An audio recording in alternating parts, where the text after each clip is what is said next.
It's bright and shiny and very hot in Budapest, but I think the hottest topic these days is your team. Could you tell us more about what you do exactly? What is exactly Foresight? Yeah, so I work with, so I lead the foresight practice at Autodesk, and we are tasked with really working with our executive leadership team to think about how is the world changing over the next 10 years, and what does that mean in terms of how it will impact the core industries that we work with. So architecture, engineering, and construction, product design and manufacturing, media and entertainment. So everyone from the people that are building the buildings you see to the roads you're on, to the films that you're watching. Those are the people that use our products. And so we really want to understand how will the way that we design those things and make those things change over the next 10 years. So it's really looking out at the world and translating all of those little weak signals of change to understand what that means for us and how it might impact us. And have you been getting more attention these days, you and your team? Oh, absolutely. There's a lot of uncertainty right now, and everybody wants to have a sense of, how the uncertainty will affect them and how they can be better prepared to handle that uncertainty. So yeah, we've been really busy, but it's a good problem to have, I think. That's actually great for you. I'm glad that you're getting more attention more than before. So you, from what I understood, you design worlds and you build worlds. Is that like the movie in Inception? Who builds these worlds? I wish it were that cool. It's a little bit like that. So basically what we really have to think about is let's, we're kind of working in that space before something becomes a trend. So when something becomes a trend, it's something that's widely adopted. People kind of understand it, right? People using mobile phones, that's a trend. People, even autonomous vehicles is starting to be a trend, or like electric vehicles. Or here in the States, we have, things like plant-based meats, which we're seeing in grocery stores. Now, where we work is the space before that. So there's these kind of like weak signals, things that aren't really trends yet, an interesting project here, an interesting, person there, or a lecture or something, some idea that hasn't really hatched yet. And what we get to do is we say, okay, let's operate in this fictional world, and let's imagine if this thing actually came true, what would that look like? And so we do get to kind of build our own world where we say, for a moment, let's only think about what's happening in the technology space, or let's only think about what's happening the political environment or the environmental space, and just play with where that could be. So yeah, we kind of get to build worlds. We get to kind of control our own conception of the world, see how different events and different players and different drivers might actually change our lives and the lives of our customers. So how much of this building is like based on the presence, and how likely are the worlds that you create are to happen, and in what time frame? Yeah, so, because it varies. A lot of the world is very much nested in reality, because at the end of the day, we do have to kind of create these stories that we can communicate to the people that are out there designing and making, right? And so that we can say, like, we understand where you are today, here's where we think you might be going tomorrow. In terms of time horizon, it can be anywhere from 10 years to 20 years. A few years ago, some of my colleagues did a project where they were thinking out 100 years. Wow. That gets a little more, into the science fiction realm. So sometimes that's not it's fun for speculation. It's a little bit harder for that translation to really understand what does this mean for us today, and how to prepare ourselves. But those projects are also just fun to kind of let our brains into that space of, suspending our disbelief a little bit. So before we move on to the comments, I wanted to ask you something. So if, let's say, for example, you take me as a project, is it possible to actually take people and kind of predict different scenarios as to what's going to happen? Like, did you think of that? Because from what you said you work with the entertainment companies, you work with companies, you work with governments, but What about like small projects like people? Oh, absolutely. I mean, that is at the core of our work. And I think, you know, I have a background in architecture, and I went from kind of making buildings to building stories. And at the core of both of those practices, we ask ourselves, who is this future for? So really, what we're really thinking about is how does the way that a person works, how will that change over time? How will a person's life change over time? And how can we ensure that what we're designing and making and how it's being designed and made can support humans to thrive? Because that's the future that I'm trying to build, is a future where human beings are thriving. So Yeah. we actually got a comment from Nikki. Guys, please remember, don't be shy. Sending whatever questions you have. Radha is here to answer all of them, all right? So Nikki, hi Nikki, she asked, what surprised you the most in your career in foresight? Oh, that's a great question. What surprised me the most is actually has been more recent, has been the level of excitement that people have about thinking about the future. Because, you know, in the last, and I think it's happened in the last couple of years actually, where there's a genuine desire to really kind of understand uncertainty and a willingness to trust that process, to engage in a foresight practice. And it's not, I mean, it's not an easy thing to do, to think about uncertainty, to think about what we don't know. Absolutely. You know, so yeah, that has been surprising, and that's probably the favorite part of my job.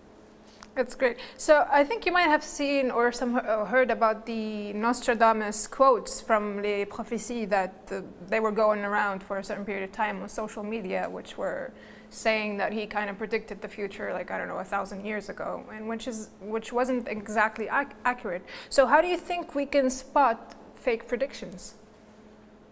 Yeah, I mean, I think honestly, you know, the crux of it is foresight is not about prediction. The first thing I say to anyone is I'm not here to predict the future. I wish I had a crystal ball that I could look into that would tell me like where my life was going and where everyone else's life was going. But the truth of it is, you know, we don't predict, we provoke. And so my role is really to understand what questions can I make sure that we are asking ourselves so that we are prepared in the instance of any type of change. And so it's really about, if we're doing our jobs well, we are putting provocations out into the world that people can really grapple with. And I hope some of the things I put out into the world don't come true, because they're not a version where human beings thrive. But it allows us to understand how to be prepared for something like that, right? So that we can kind of take control of the future instead of having to just resign to it. The last thing that we want for human beings is for us to just have to resign to the future happening to us. We want to take control of the future. We want to have agency over it. I see. So it must be a lot of responsibility for you to create such provocation, like you mentioned. So how would somebody like a random person on the street would decide what is reliable and what is not? Do you have any criteria in your work with which you can tell, okay, this is probably something that we could work with? Yeah, so I'll talk a little bit about my process, and maybe that will help actually. Yeah. So what we do is very heavy in research, and whenever we present any type of scenario around the future, we always link back to what is happening today and what is the timeline to get, and the series of events that we believe have to happen to get from where we are today to where we're going tomorrow. Now, sometimes you will find people or find scenarios who will kind of throw out this wild and wonderful dream, and they don't have any anchors back to reality. So they're not necessarily referencing any technology. They're not talking about any type of societal evolution. The research backing just isn't there. And so in those instances, you know, I think, again, I will say this, like, in those instances, those to me are more science fiction. And if we can take them as fiction, that's beautiful. But if there's no kind of ounce of fact in that, then I would say, you know, keep it for your entertainment. Yeah. Maybe don't base your life predictions on it, you know, and I think there's space for that too. So yeah, you mentioned sources and data. What could you tell us what sources you use when you're collecting data, and how much data do you usually collect in order to create the scenarios?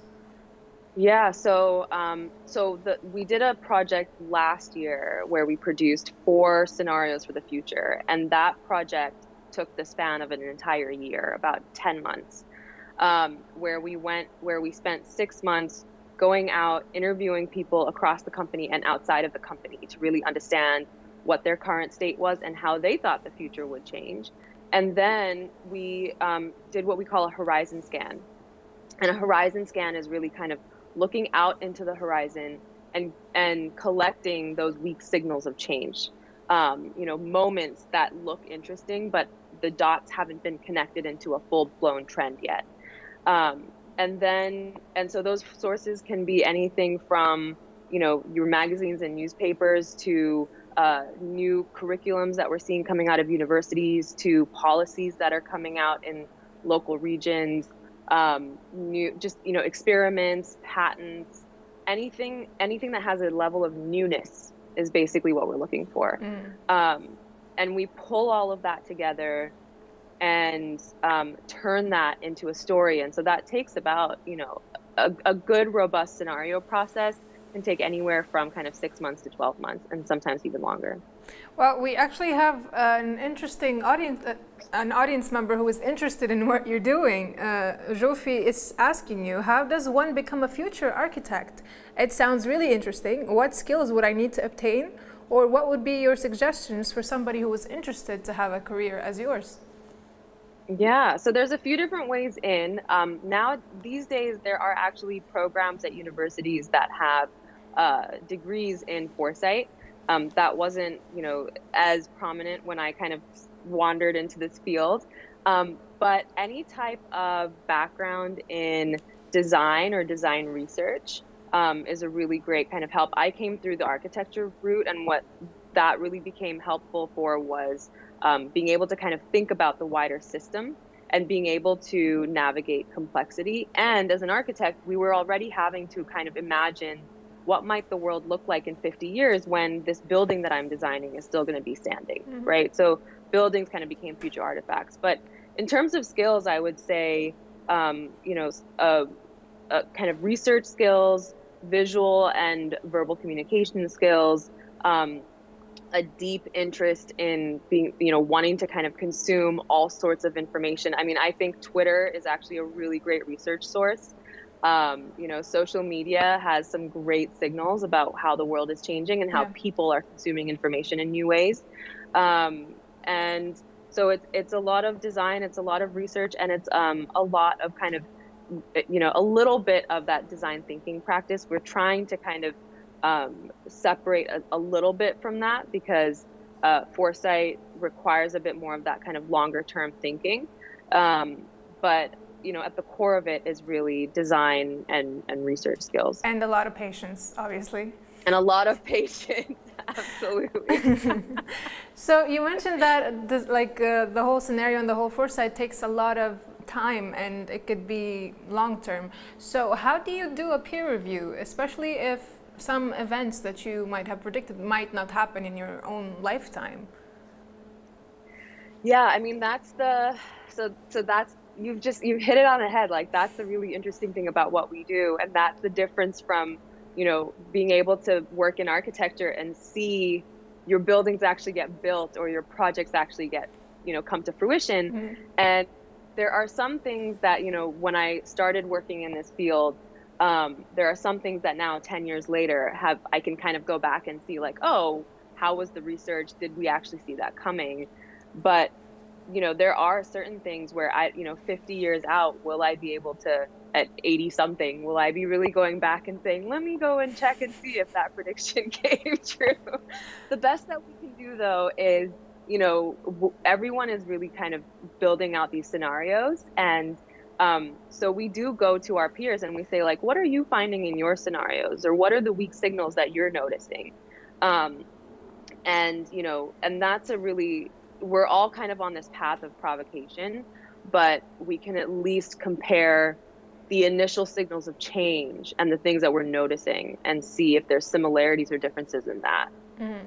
So do you think it's like it will be interesting to have kind of collect foresighters together in order to kind of get a secure answer, or is there any other way to get something a bit more certain? Yeah, so actually there are a number of kind of associations and events and conferences where foresighters do gather. There's things like the Primer Conference and the Association of Professional Futurists, and those entities do kind of congregate, collection of foresight professionals and people in the future studies realm. And that is really where we get a chance to showcase our projects and showcase our work and kind of discuss the different tools and the methodologies that we're using, and the outputs of the work that we're providing. So I've seen some really interesting scenarios, and like I learn a lot from those as well. And you have to remember, with foresight, we do look at how the entire world is changing, but we each also operate in particular domains. So I'm really thinking about the future of designing and making. Someone else might be thinking about the future of food. And so it's interesting to have that kind of crossover in the different sectors that we operate in. Before I ask you about the future of cities, actually, because I'm a bit interested in that, we have a comment from Reka.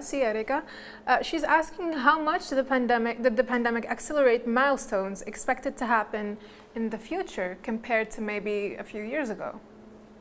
Oh, it was a mass accelerant.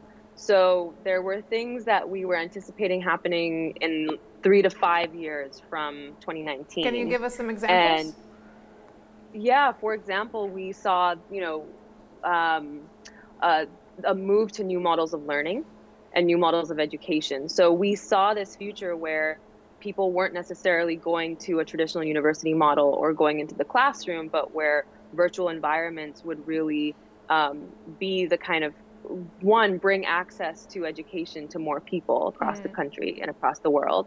But two, would fundamentally shift where students found value. And from a university setting, half the value is those kind of in-person interactions that you get with new people and with your friends and in new environments.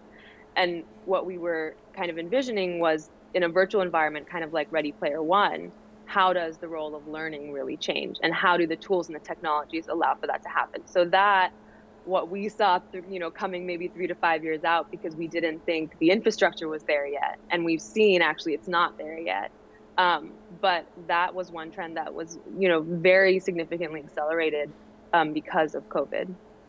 I'm pretty sure the same thing happened to Brain Bar. We went from a physical festival to an online festival, and look at us.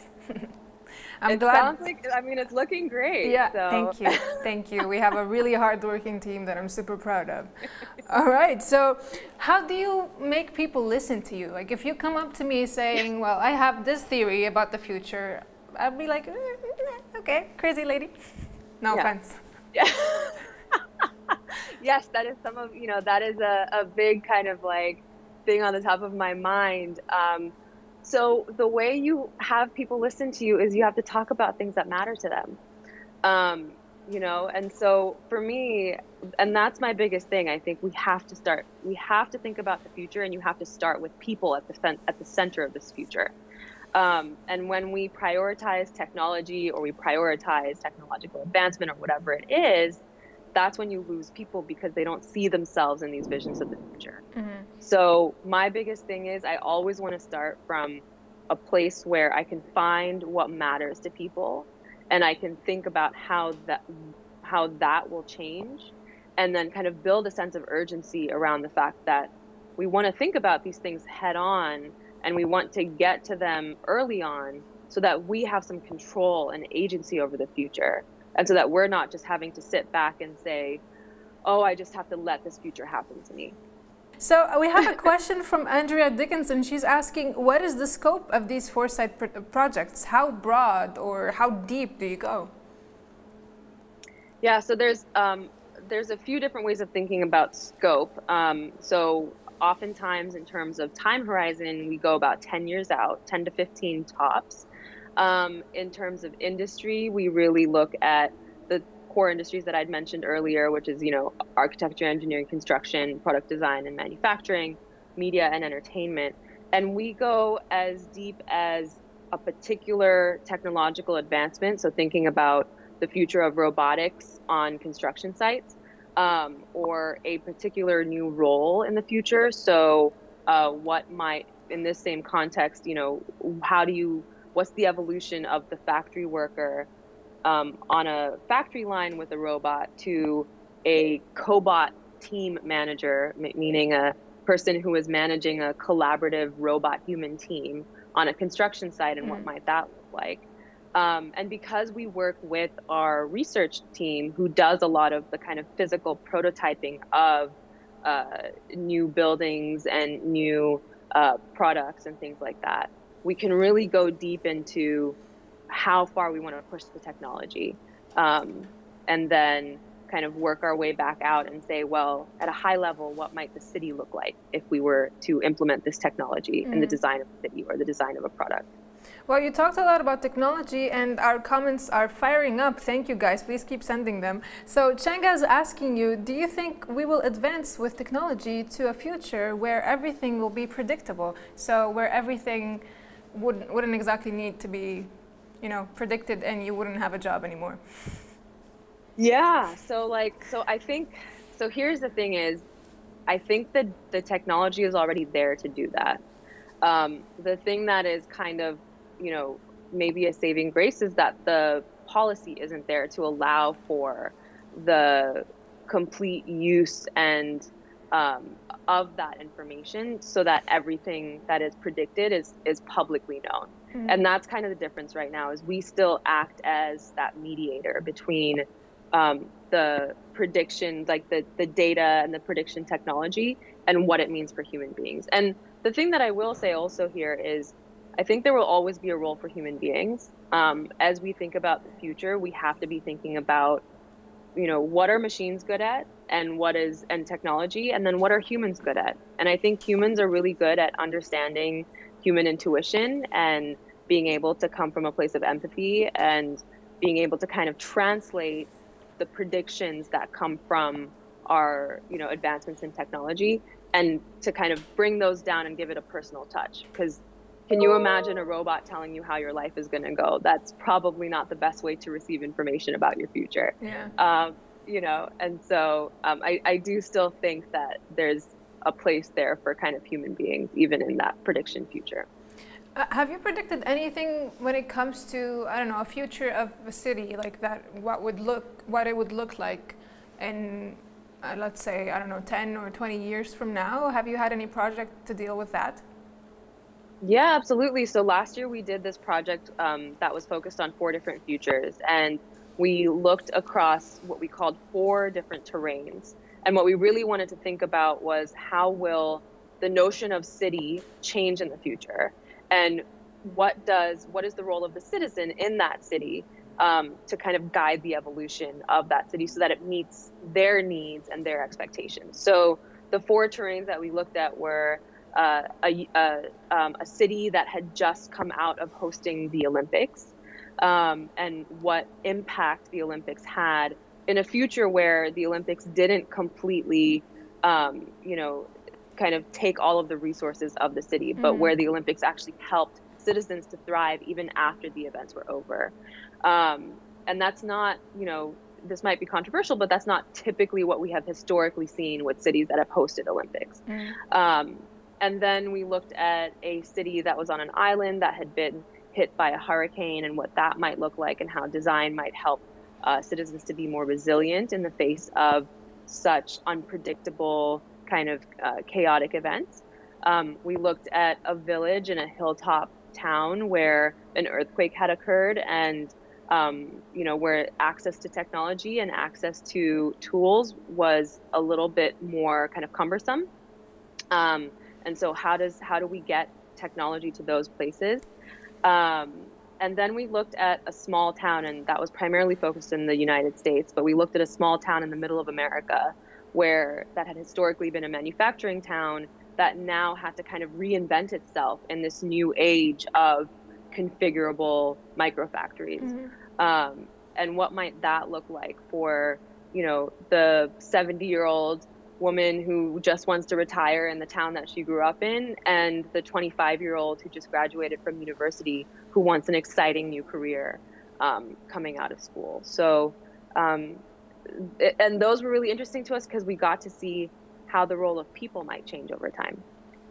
Great. I love how you keep it like all kind of relatable, and you always offer solutions in the end, and you go from like a macro scale to the micro individual scale. I think that's a really, really important, like your job is really fascinating for me, and I got to tell you, you have been one of my most anticipated speakers for the whole event. Wonderful. So I'm really glad to have had this opportunity to talk to you. So the last question that I'm gonna wrap up with, what would be your advice for young generations like ours, who is a bit, let's say, terrified of what the future might hide? Yeah, and and this is where I say that I truly believe that human beings can have agency over the future. And I think now more than ever, we have the ability to be vocal about what we want to happen in this world. And we can do that through social media. We can do that through virtual environments where we can congregate with other people. And, you know, the future is only as scary as we don't understand it. And so if we can kind of do the work to really be curious and educate ourselves and learn as much as we possibly can, you know, that is honestly the best way to kind of have some control over the future and to be able to say, this is what I want and this is what I need. Now, who do I need to talk to make that happen? Or become the designers and the researchers and the writers who actually, you know, bring it to fruition and make it real. And that's a great way to take control of the future as well. Absolutely, it is. I love this spirit. I love this optimism. I love this message. Thank you so much for joining us today, Radha. Thank you. Thank you.